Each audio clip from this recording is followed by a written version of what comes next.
Casualty Insurance Company and Affiliates. Price and coverage match limited by state law.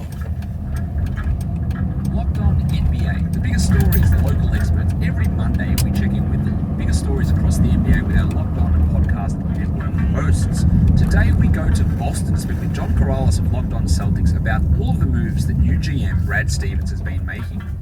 We then go to Detroit to speak with Ku Khalil of the Locked On Pistons podcast about Cade Cunningham finally arriving in Detroit and the moves that Troy Weaver's making and what that might mean in free agency coming up. And lastly, we go to Ed Oliver of Locked On Wizards about Russell Westbrook being traded to the Lakers, Bradley Beal's future, and what they could be up to in free agency. It's all coming up, the biggest stories with the local experts on Locked On NBA.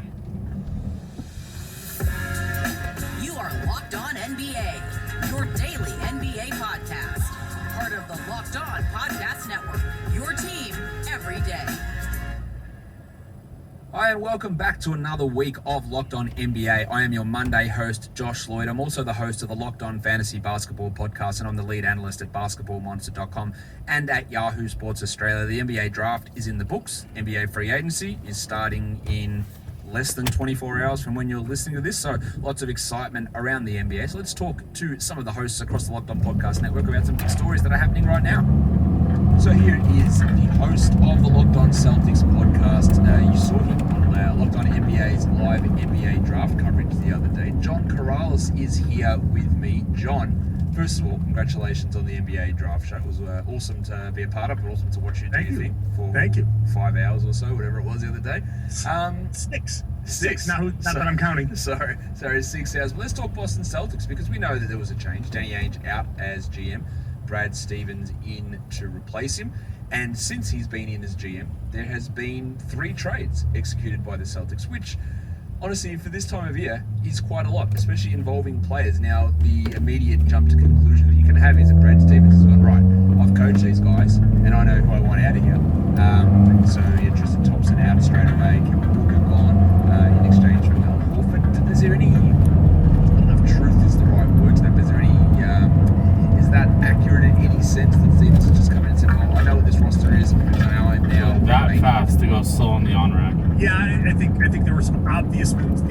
He's made the obvious moves that we were talking about, and because of the NBA calendar year, he made them before the year flipped to take advantage of some things that were beneficial to the Celtics. But we knew Kemba Walker was going to have to move, but doing that before the calendar flip allowed the Celtics to trade this year's draft pick and then move forward and still have all of their draft picks available to move in a bigger deal. The Jason Richardson trade, by doing it now, they were allowed to fit his salary into the Gordon Hayward traded player exception. If they had waited a week, he wouldn't have fit into the traded player exception. So that allowed them to make this move. So this is why Brad Stevens is active at a time where most teams aren't active, because he had an extenuating circumstance and he knew that Tristan Thompson had to go, so he made that deal. That's not official yet, but once that becomes official, he will have accomplished a lot of the goals that the Celtics already set out. Move Kemba, clear cap space, move Tristan Thompson, and let's move forward and now see where the Celtics sit and what holes they need to fill. Yeah, he's definitely not mucking around, but you're right, some of those moves did have to be made just with the salary cap and the timing of these decisions in order for that to work under the cap. Tristan Thompson, as soon as Al Horford pulled back, the writing was definitly there for him. Do you reckon, I know Stevens played Thompson and Tice together a lot, much to the chagrin of many Celtics people. Was that just out of necessity, do you think, based on how quickly he's jettisoned Tristan here?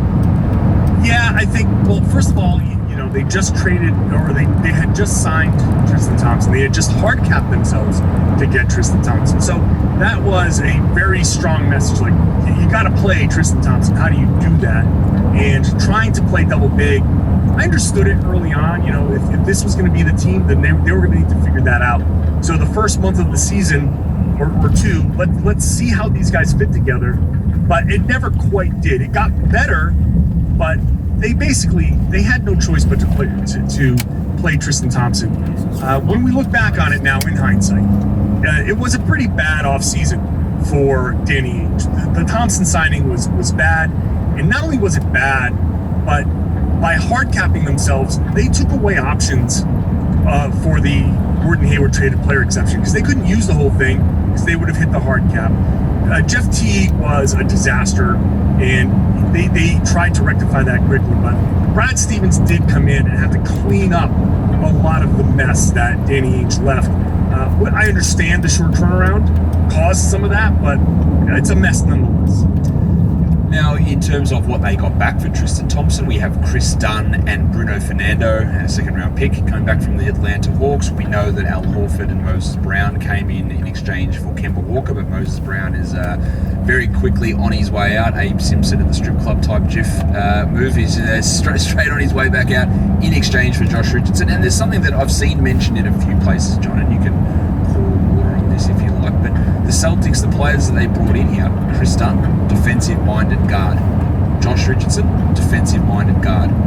Does this mean anything for the future of, say, Marcus Smart on this team, who there has been rumours that maybe he could be someone that they do look to move on? Of course, the Celtics don't really have a point guard at this point, so he could just be lined up as their starting point guard, but getting Richardson and Dunn in, who both play that similar defensive guard sort of role, it is a little curious to get both those players in. Well, look, neither of those guys is as good as Marcus Smart overall at this point, so certainly not Chris Dunn. So I can't imagine anybody having seen the body of work from Chris Dunn, the injuries and all of that, and said all of a sudden, hey, this is the Marcus Smart replacement. I think this is the Marcus Smart backup. When you look at it, you got Smart as your starting point guard. The backup is Peyton Pritchard, who had a nice rookie season, but he's small. And so if you need a shooter, a guy who can pull up from 30 feet, he's working on that. He's done that a little bit. But if you need to go big and defensive, then you can put Marcus Smart, Chris Dunn, Jason Richardson. You go small, super small, but with a great defensive lineup of those three, Jason Tatum and Jaylen Brown. Now, if you're really trying to make another team match up with you, you're putting a lot of pressure on them. If your other team has a big that is questionable, maybe a little mobile, but not quite, that's going to put a lot of pressure on that team, and the Celtics will have a lot of defensive options. I think that Brad Stevens is giving Ime Udoka, a defensive-minded head coach, a lot of defensive options, and in lieu of a bunch of scoring, you're going to get your scoring from Tatum and Brown and some other options just off of them. But this is going to be a team that goes back to a strong defensive mindset that they kind of got away from last year. That's where they're going to hang their hat. That's how they're going to win games. And if they're going to make any noise in the playoffs, it's going to be because they can stop other teams.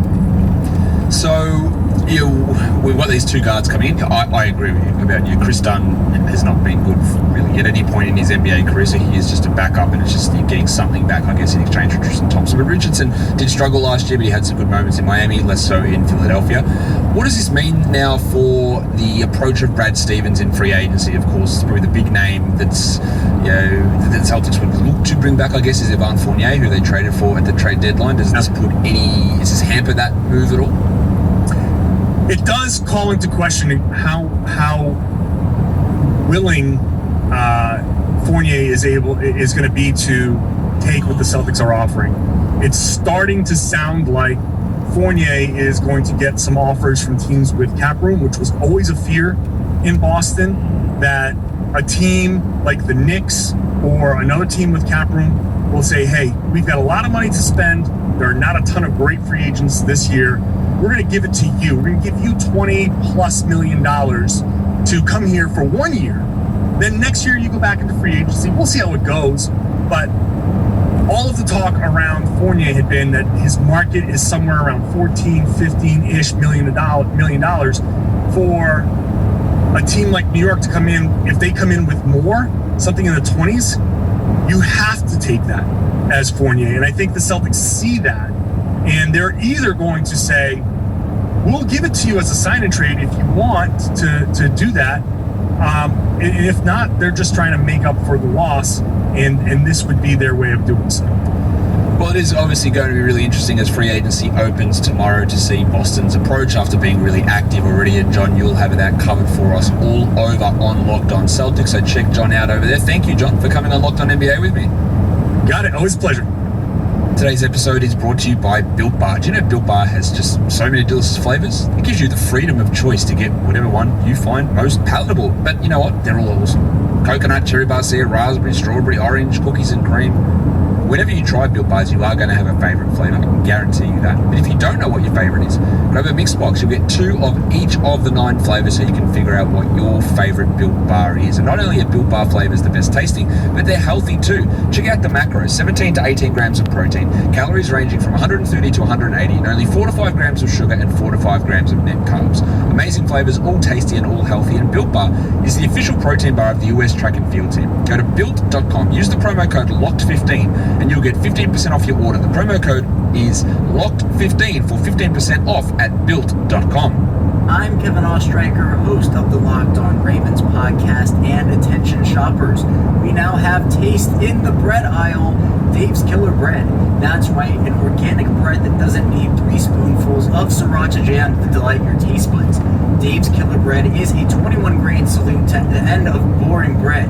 A brand on a mission to make the most of every loaf, to rid the world of GMOs and artificial ingredients, and plant the seeds of good in all that they make. But Dave's Killer Bread has done more than raise the bar on bread. In fact, Dave's Killer Bread was built on the belief that second chances can change lives when its founder, Dave, the guy with a guitar you see on every loaf, returned to the family bakery after 15 years in prison. Dave took that chance and ended up creating what would become the country's #1 organic bread, while never forgetting his now so easy path. That's why at Dave's Killer Bread, they proudly practice second chance employment, hiring the best person for the job, regardless of criminal background. And by the taste of it, things have worked out rather well. Dave's Killer Bread, bread amplified. So let's bring in Ku Khalil now, the host of the Locked On Pistons podcast. Let's start with the big news, the obvious stuff here in Detroit, Ku, and that is that Cade Cunningham is now a member of the Detroit Pistons. You sort of knew it was coming. There were a few misdirections and fake outs about that happening, but is there any sense of relief that the Pistons actually did go out there and call Cade's name? Oh yeah, it definitely was a big relief. I mean, obviously, I think everyone in Detroit is very happy and very excited about Cade joining the Pistons. But yeah, definitely, it was a big relief. I think a lot of fans, including myself, was like just hosting a podcast. It was getting a little tiring having to talk about the same old rumors and speculation that nobody really bought, but you had to talk about and like at least pay a little bit of attention to because it was out there. But so yeah, I think it was definitely a relief for the Pistons fans and me myself to hear Cade's name finally named. Now, yeah, we've heard talk. There was talk of other guys. I mean, Jalen Green's in the mix. Maybe it's Evan Mobley having this great workout with Detroit. But in terms of what the Pistons are getting here with Cade, how are you viewing this? Is this generational type talent? Is it a franchise-changing sort of moment? Yeah, I think it definitely 100% is a franchise-altering moment. The Pistons, I mean, just talking about first picks in general, they haven't had one in 50 years. They've never moved up with their own pick. So simply that in and of itself was like a once-in-a-lifetime type of thing. That was already like pretty big for the fan base and the team. But then also just getting a player like Cade that I believe is going to be their franchise guy now. I mean, I've said this multiple times on my podcast, other podcasts, but if you even look at the last year's playoffs, you see a bunch of Piston players that were good third guys, second guys, role players, off the bench guys. Like you see all kinds of former Pistons that were filling that type of role. But that just lets you know the Pistons were good at getting those type of guys. They just were never able to get that secure 1 or 2 guy. And I think they got that now with Cade, and that completely changes this restoration that Troy Weaver calls it from being what I believe to be like a 3 to 5 year restoration to what I now believe is probably around 2 to 3 years with Cade. If he's everything that he's built to be, which I believe he's going to be, I think that definitely helps the timelines accelerate a little bit for Pistons. For the sake of completion, the Pistons also had a number of second-round draft picks where they chose Isaiah Livers, Luka Garza, and Boltsa Kaprovica. I guess Livers is the guy there, the local played for Michigan in college. Is there, I guess there's a little bit of hype about him just because, or not just because, but in large part because he is a local player. So is there some level of excitement that maybe he can be some level of rotation contributor? Yeah, I think Livers is the only one of the 3 that you should really think could possibly crack the rotation. I actually think his style, I mean, there was actually an article today that came out, I forget who wrote it or where it came from, I'm sorry. If you happen to listen to this, and I'm sorry, I don't remember who it was, but they said that he basically could come down the same path that Sadiq Bey did. I actually think that's very accurate. I think Livers has the best shot to crack the rotation because the Pistons need shooting, some length, and he has both of those things. And if he can continue to shoot the way he showed that he can in college and in the workouts, obviously heading into the draft, I definitely think there's a spot for him, possibly in the rotation for him to crack into it, especially with free agency playing out with Frank Jackson and Hamidou Diallo, both being restricted free agents. You don't know if those two are coming back. I know the Pistons probably do want to bring them both back, but specifically Diallo, he could be a little expensive. So I think there definitely is a way for Livers to become a rotational player. The other two, not so much. I don't think they're really ever see the court this year. I think they're BG League guys, maybe not even contract guys. I don't know. I'm not really thinking highly of any of the other two. Yeah, I wouldn't be, I think, too highly of those two either. But the Pistons, that's not all they did there. They drafted Kate Cunningham, that's a huge win. They get the local guy, Isaiah Livers. But Troy Weaver was not content just with that. Now, the news has just come out today that they have waived, yesterday, I don't remember which day it was, Corey Joseph has been waived. He was getting a lot of playing time towards the end of last year after he came across in the trade for Delon Wright. But perhaps more eye-opening is the trade of Mason Plumlee. So the Pistons signed Mason Plumlee to a large amount of criticism, I think, last season in the off-season.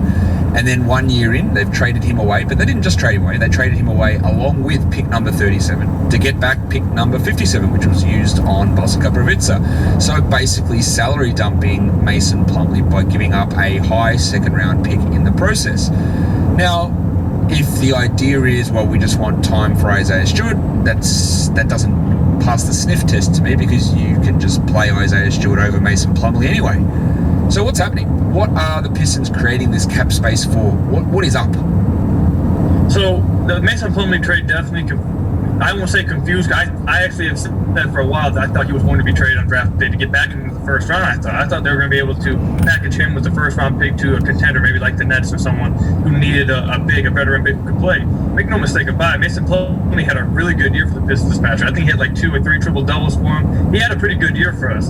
So it was kind of shocking that they had to attach the second rounder to just move back and basically have the Charlotte Hornets take Mason Plumlee. I'm sure they're happy having Mason Plumlee. They needed a big guy, so I'm sure he's going to fill a void for them. But definitely that was shocking to see that they had to attach a second rounder just to get him basically off the books.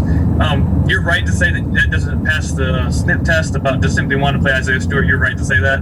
I don't know if you've seen any of the other rumors. There's also rumors apparently that the Pistons are interested in Tim Hardaway Jr. in free agency, apparently JaMychal Green as well. I don't have any insight on this part. This is me more just speculating based on what I've seen, and what Troy Weaver has shown over the past year and a half of him being the GM. But for me, I don't think the Pistons are trying to lose this year. I don't think they're pushing all their chips in by any means. But I also don't think they're pushing all their chips in to lose either. I think they want to be a competitive team this year. Actually, if they push into the plan, so be it. But I think they're actually going to try to build like a decent team to where they're not just like sniffing the bottom of the standings anymore. So I wouldn't be shocked if they were cleaning this cap space. And I'm actually having Keith Smith on the podcast later on today to talk about the Pistons' exact cap situation. But I wouldn't be shocked if they made some plays in free agency, not some big splashes or in the big pond or anything, but definitely maybe a Nerlens Noel, maybe a Tim Hardaway Jr. if they lose out on Diallo and Frank Jackson, who knows. But yeah, I think they definitely moved that cap space so they could specifically make some moves in this season. Because they could have held on to Mason Plumlee until next year and made a move like this as well. But it seemed like they were in a rush to do it right now. It seems like they want to make a move in this free agency. To me, the way that it sort of feels is that they are looking at the impact that Cade can have in year one is very similar to the impact that, say, Luka Doncic had in year one. For now, I hate comparing those two players, but it's in terms of, if Luka on Dallas meant that they were going to be too good to get a high draft pick. And 8-6. And Cade, I think that Troy might be thinking, well, Cade playing for Detroit, along with the development of Stewart and Bay and hopefully Killian Hayes as well, I mean, they're going to be too good to get themselves another high draft pick. So let's use this availability of cap space that we can create now to see if we can actually push for the play-in or push for the playoffs and accelerate that timeline. And then by year 3, when Cade is really rolling, hopefully, then you are pushing for a top 4 seed. And that to me is what it feels like. I don't know who they're targeting. I have heard the Tim Hardaway one. That would obviously help because they do need shooting. I said if Jackson's not there and Diallo's not there, and they had Wayne Ellington filling that spot so much last year. Delon Wright played it a lot. He's not there anymore. So there is a big opening there, and that would make a lot of sense to get some shooting there around Cade and around Killian Hayes as well. So it is going to be really interesting to see what Troy Weaver does have up his sleeve. You again have got a podcast, as you said, coming today with Keith Smith. That's on Locked On Pistons. People can tune in over there to hear some more detailed explanations of the Pistons cap situation. But thank you for coming on Locked On NBA with me. Absolutely, man. Anytime. BetOnline is the fastest and easiest way to bet on all of your sports action. Baseball season is in full swing and you can track all of that action at BetOnline. Get all the latest news, odds and info for all of your sporting needs, including Major League Baseball and all of your UFC, MMA action. Before the next pitch, head over to BetOnline on your laptop or mobile device and check out all of the great sporting news, sign-up bonuses and contest information. Don't sit on the sidelines anymore, as this is your chance to get into the game as teams prep for their runs to the playoffs. Head to the website or use your mobile device to sign up today using our promo code LOCKEDON and receive your 50% welcome bonus on your first deposit. BetOnline are your online sportsbook experts. The motto for world-class competition has always been faster, higher, stronger. It's the same for Navien, makers of condensing tankless water heaters. Faster to install and set up. Higher performance and efficiency to provide endless hot water. Stronger with the industry's strongest warranty. All because of the copper-free stainless steel heat exchanger built in every unit. Learn about Navien's condensing tankless water heaters and find a Navien contractor at tanklessmadesimple.com. That's tanklessmadesimple.com. All right, so let's bring him in now. One of the hosts of the Locked On Wizards podcast, Ed Oliver, is here with me. Ed, the Wizards pulled a big move on draft day. Russell Westbrook is gone after one season in Washington. The writing appeared to be on the wall, but I don't think people expected it necessarily. There was always those whispers of like, oh, okay, this is just standard Westbrook to the Lakers rumors, which we hear every year for the last 5 or 6 years, it's felt like. How real did that feel before the draft, and was there any surprise that this did get executed so quickly? Yeah, so Tommy Shepard had a press conference the day before the draft, and he said that nobody requested a trade, including Bradley Beal and Russell Westbrook. So it somewhat was a surprise, but I probably should have kept my guard up to be alert for a trade to happen, for them to blow it up. I actually thought when they traded Russell Westbrook, I thought that Bradley Beal was going to request a trade as well. But he really wants to stay with the Washington Wizards and build and help them build around him. Yeah, so that was where we were going to go next. We'll talk about Beal in a sec. Well, let's talk a little bit about the return for Russell Westbrook. Of course, Montrezl Harrell, Kyle Kuzma, first-round pick, which was pick number 22, and the Wizards ended up trading that on to the Indiana Pacers. And so they end up with Harrell, Kuzma, Kentavious Caldwell-Pope, Aaron Holiday, and pick 31, which ended up being Isaiah Todd. Yeah, that's obviously not a player at the level of Russell Westbrook, but it's five different players acquired in that trade. Do you think that is a fair return for Westbrook? Are you happy with those guys there? And can they all be, or the majority of them, be significant rotation pieces this season? I think it was a solid move to get off Russell Westbrook's contract. He was getting paid $44 million in 2021, and then he was going to he could have opted in the 2023 season for $47 million. So it wasn't easy to get off of that contract. So for shipping that contract, I thought we got a decent return and getting a first round pick from the Lakers as well that we turned into. We traded that back and we ended up getting Aaron Holiday, like you said. So we got a backup point guard and Isaiah Todd. So I thought that was a solid haul. And then there's actually rumors right now that are circulating that we will be trying to trade Montrezl Harrell and Kyle Kuzma to the Nets for Spencer Dinwiddie from the Nets, because we need a point guard really badly. We need a starting point guard because Russell Westbrook, we traded him. We just don't have a legitimate starting point guard right now because Aaron Holiday is not going to be our starter. He's most likely going to be our backup. So I thought it was fair value for somewhat of a salary dump for a guy and Russell Westbrook that requested a trade, that wanted to team up with LeBron and Anthony Davis. I thought the haul was serviceable, and if we can flip guys like Kuzma and Harrell for a really good starting point guard, then I think it was fair value. Look, if that move can come down, because as you said, you don't have a starting point guard because the starting point guard and both of the backup point guards are gone. Ish Smith and Hull Nets can come back, but they're free agents, so they may not be back. So at the moment, there's Aaron Holiday that's in place there. So if you can turn Kuzma and Harrell into Spencer Dinwiddie, I think it's a really big win for the Wizards to be able to do that. Because Dinwiddie is a guy, of course, coming off that partially torn ACL, but a guy that's never really had that opportunity to be a full-time NBA starter, but the thought around the league and from nearly everybody is he is an NBA starting caliber point guard, and he's going to get that opportunity. So if they are able to turn those assets, which the Harrell move, like we know Harrell was Sixth Man of the Year a couple of years ago, but he was pretty disappointing this season, and with Daniel Gafford, Thomas Bryant and other centers and bringing in an Isaiah Todd as well, his fit was a little bit weird, I guess. with this squad, it would make sense to get a Dinwiddie, and I think that's a strong move. But in talking about Bradley Beal, as you said, you thought, maybe it just mean Bradley Beal is moving on. And a lot of people were thinking that, but Shams Charania came out straight away basically and said no, that Brad wants to stay in DC, and that's always been the thing. It's constantly been Bradley Beal trade rumors. When is Beal requesting a trade? And the constant theme coming out of Washington has been no, Brad wants to stay with DC, and he wants to be the guy to be built around. He wants to win it with him being the main guy. Do you think there was any, I don't know if the right word is impetus or pressure from Beal to be like, okay, we got Westbrook in. It didn't really translate into a huge increase in wins from the previous season or anything. We had that little run and made it to the playoffs through the play-in tournament. Do you think Beal was like, well, okay, I want to go back to being the guy that has the sky-high usage and runs everything. The Westbrook thing didn't actually help us that much. If he wants to move, I'm more than happy to get rid of him, but let's build around me now.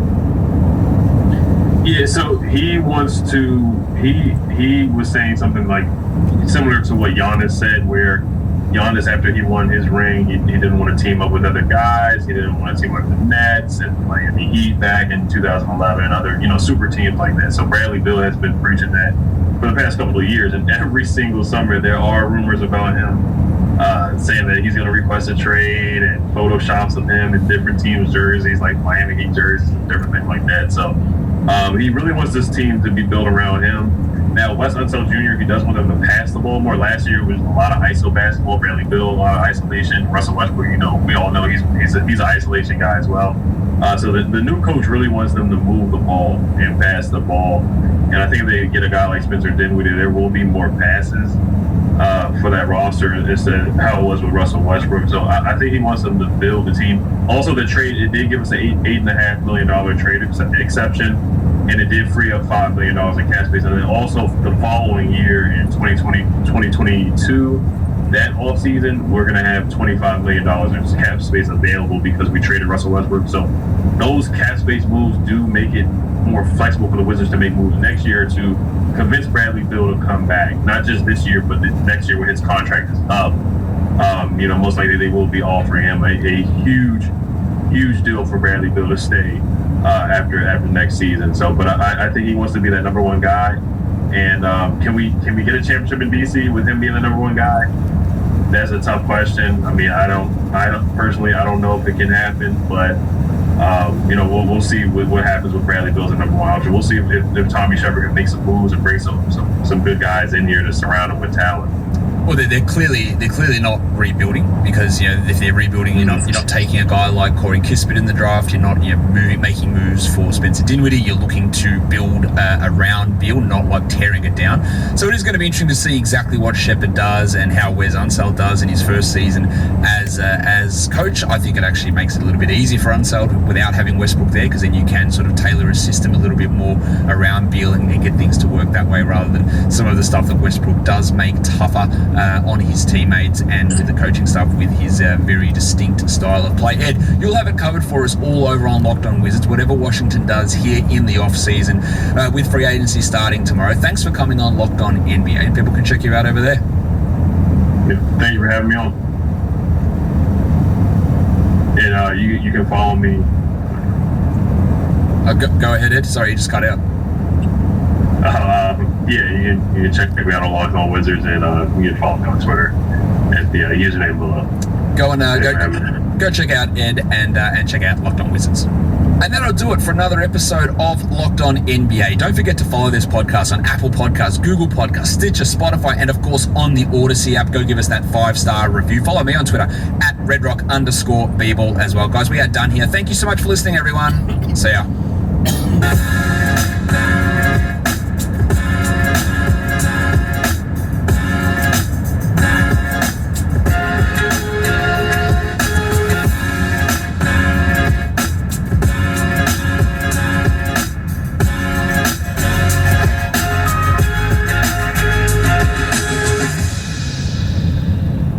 This episode is brought to you by Spotify Green Room. Have you ever listened to a podcast like this one and you wanted to bring up your own point or just chat with other people that are listening at the same time? Well, let me tell you about Spotify Green Room. This is the first social audio platform made just for sports fans. The app is free to download, and once you're in, you can talk with us, other fans, athletes, insiders in real time about your favorite sport or team. Download the app, currently available on iOS devices. Create a profile, link your Twitter, join one of the groups for the latest league updates, and then you'll see us there. Spotify Green Room, changing the way we talk sports.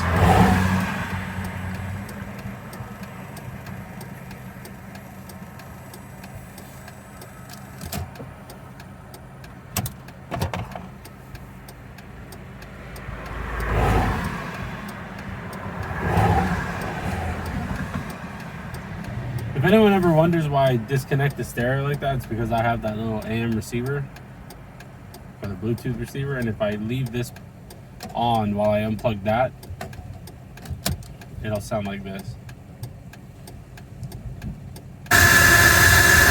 Very annoying.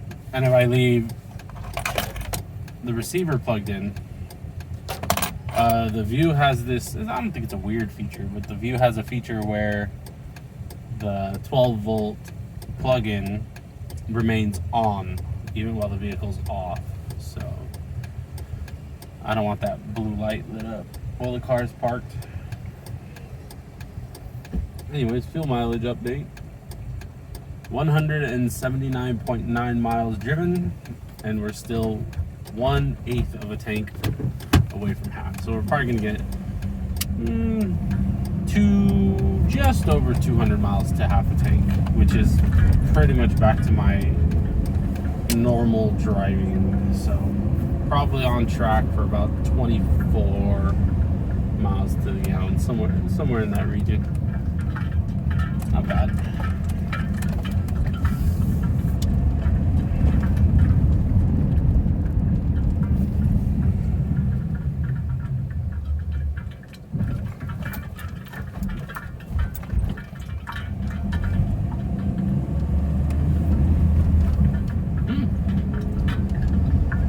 Awkward moment when Junior beats me to work.